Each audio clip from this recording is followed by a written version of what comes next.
Just one shot. Jet Webb, welcome to the Bob Rivers Show. You're all over the internet. Yeah, it's been quite a media blitz here the past week. So it's not Conto. No, it's Canita. It's actually it derives from an old Indian name. Oh. I always heard it was General Beauregard Conto Montgomery in the Battle of Conto. Yeah. The guy had funny-looking feet. No, Canita. Okay, we got that. And now this pig, it's a fascinating story. It's more than just an amazing photo, but your photo's been clicked on millions of times. The story, the part of it that fascinates me is that this particular beast obviously can't hide. He's been well known. They've seen him in game cameras, pictures taken of him at night by motion detecting cameras. And you laid in wait for him. Do you have a blind, like a duck blind that you hide in? How do you? You went out for this specific animal, didn't you? Well, yeah, I did. In other words, I knew he was in the area. It's actually pretty easy for an animal of this size to elude hunters, if you will. Why is that? Is that because he's fast and hunters make noise? Well, no, just because he's got age on him. He's street smart. I mean, he knows the deal. He's been around for a while. He's not just going to fall for any trick in the book. So he's been shot at before, probably. I would assume so. I know I have talked with other guys who are they're like, Jet, I don't know if I saw a bear or a hog. It almost seemed too big to be a hog. It seems too big to be a bear. That thing is huge. Been a bear. Yeah. All right. So what was your strategy? Well, honestly, I take a lot of precautions with my hunting. I play the wind. I'll get in there real early. I use a climber, which elevates me off the ground. It gets my human scent off the ground. I try to get as close as I can between bedding and a food source, and the rest is just sheer luck. I mean, look at you. It's not by chance that we run into them, but there's a little luck in there too. Okay, so wait a minute. You said a bunch of things that I'd love to have you explain. It's fascinating. You said you play the wind, so you knew the wind direction, you knew the bedding area, and you knew a food source. Tell me more about those things. Okay, well, hogs will decimate a food source in a short amount of time. And if you know what crops are being grown where, or what they're vying to eat at that particular time, then you just get sort of between the bedding and the food source. The bedding is more than likely going to be real thick cover. In our case here in North Carolina, it's cut over or logged out timber or really short new growth pines. So I try to get on that line. I play the wind, meaning that, we have a predominant wind here in the wintertime, which is a northern wind. In the fall, we get a lot of swirls due to fluctuations in temperature. It can get kind of complex, but when it comes to hunting, more than most people think. But if it's just fascinating to me because you're right. I don't know anything about this. So you are on the day you are putting yourself in a situation where you are likely downwind from where the hog will be traveling. You lift yourself off the ground into a tree so that the wind, the human scent's up even higher. And is all of this because a hog has a keen sense of smell?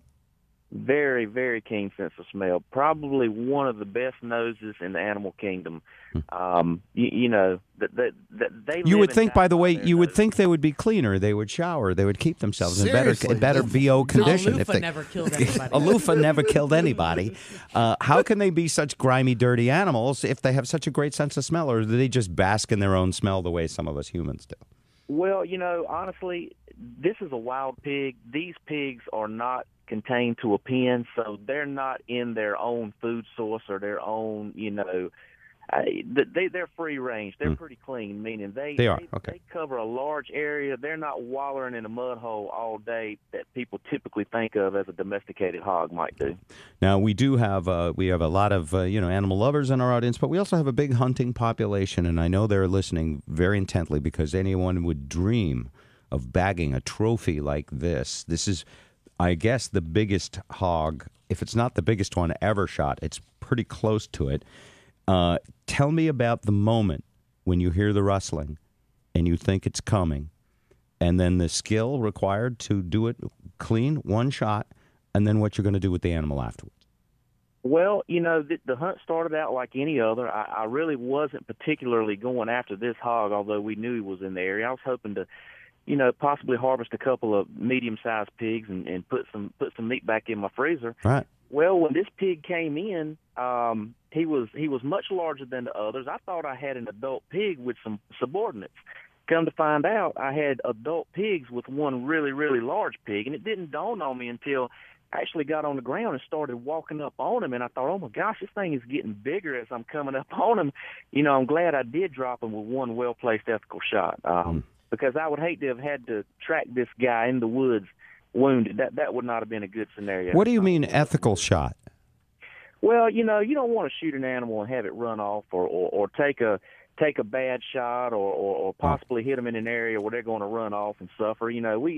We've been doing it long enough where we know where we want to hit them and how to put them down pretty quick. And size really isn't an issue when it comes to that, especially with a large enough caliber gun. Got it. One shot. All right. And you said putting food in the freezer, and this should be considered organic, free-range food, right, Jody? Yeah. You should like that, Jody. Oh, I do. I like how we call the little ones subordinates. Subordinates. Is that so you don't feel bad calling them babies? Or orphans. No, I'm serious. Is that why you call them Why subordinates? are they called subordinates? That's a good question.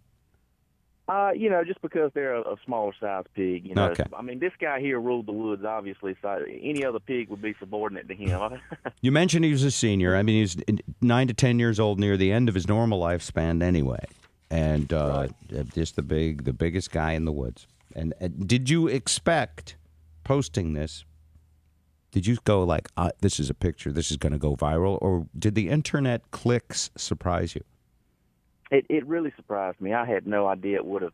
I knew it was a big pig, and I figured it would have got a lot of fanfare locally around home. I had no idea I would be on national talk radio or national news doing interviews out of New York and stuff like that. It's really kind of taken me back. But, if there's one thing about this whole deal, it makes for some great learning points. And one of which is, a lot of people get caught up on the fact that, and I use this term loosely, that I'm using an assault rifle. Well, it's not a machine gun. It's not a full automatic weapon. It's semi-automatic in nature.